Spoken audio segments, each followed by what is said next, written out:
Imagine if you could have spring rolls that are, instead of being stuffed with veggies or meat, are stuffed with creamy mashed potatoes. Better yet, if you have mashed potatoes from leftovers, this is the perfect way to reuse them, give it some new life. And turns out I'm actually a professional when it comes to making crispy mashed potatoes, because during my student job, I did end up at some points prepping these in the restaurant and at some points cooking them as well. Now you can easily mess this dish up really quickly. While the concept is simple, we're just stuffing mashed potatoes in essentially spring roll wrappers. If your potatoes aren't right, this may turn out to be a disaster. So check out all my tips and tricks to get the perfect mashed potatoes if yours end up turning out too wet or just too gummy. You don't want that. You also can't afford to overstuff these. While some potato mixture leaking is okay, it happened with me as well. A lot of it and all of it leaking because the seal wasn't good will just create a huge mess in your kitchen. And you also have to work fast to make sure that stack of spring roll wrappers don't go dry as you figure out if this is your first time on how to wrap it.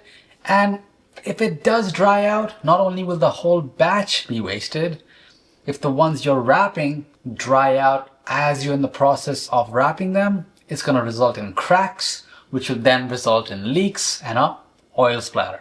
So hopefully I haven't scared you away, because let's now start prepping this. And let's do the garnish stuff first. I'm going to be cutting these green onions, scallions, into slants, and I only need the green parts of them. So you can put the white parts away for now, wash the green parts, and just like this, using a sharp knife, cut a nice, almost like a 60 to 70 degree angle as you take about an inch and a half distance between each slant to cut them in this fashion.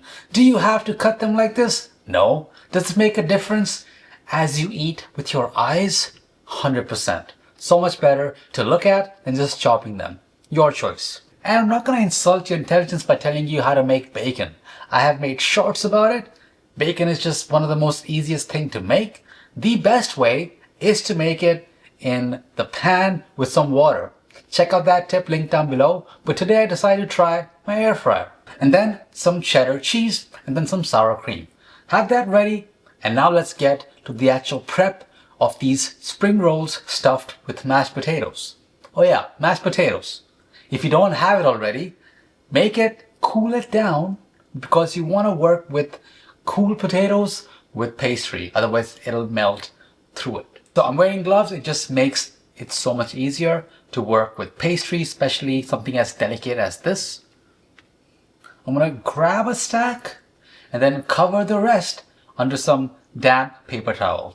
If you know you're not going to use all of it, then freeze the rest. Now, I'm going to add about a tablespoon to 2 tablespoons, heaping tablespoons by the way, of mashed potatoes right down the middle.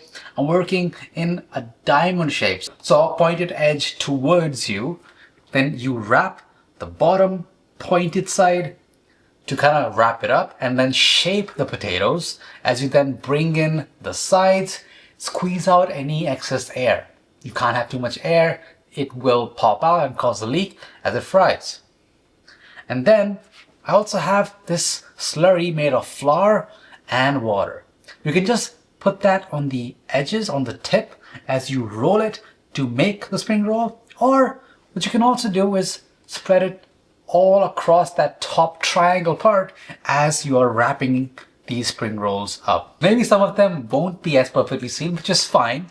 You just have to sometimes learn the hard way, and then you'll get to see for yourself what happens when it's not sealed. I did that. It's been a while since I made these, and this is what happened. It's okay. Just make sure if it's exploding too much, just take it out and trash that portion. You don't want to completely destroy your oil. Now, once you've prepped these potato spring rolls, you can either cook them right away, or you can even put them in the fridge or even freeze them and then use it later on. And now let's come to the actual fun part, the frying.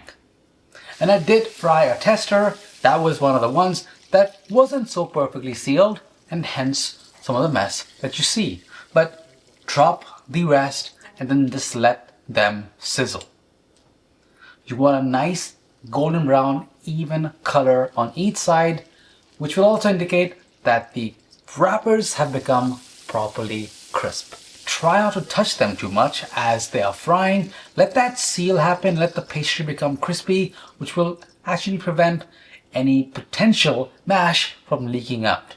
In hindsight, if I had let these spring rolls chill for a bit, it probably would have prevented some of the mess up and the leak that I did get, even with the ones that were really well sealed in my opinion. And once they're done frying, this is what you should be so happy to see, because it smells great, it looks great, and they're gonna be nice, crisp outside and soft, creamy inside.